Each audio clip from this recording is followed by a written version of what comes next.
isang beneficiary ng BH Party List sa mga pangangailangan ko sa aking medication.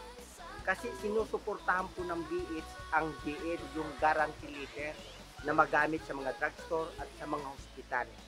Yan po ang isa sa mga batas na isinusulong ng BH Party List para matulungan ang higit na nangangailangan na may sakit sa gastusin, pagbili ng gamot, at gastusin sa ospital.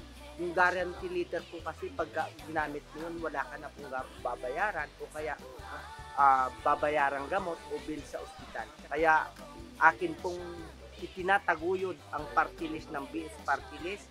Kaya akin pong ipinananawagan sa buong Pilipinas, sa aking mga kababayang kapwa Pilipino, atin pong ibuto sa darating na halalan ang BH Party List numero 94 sa Baluta.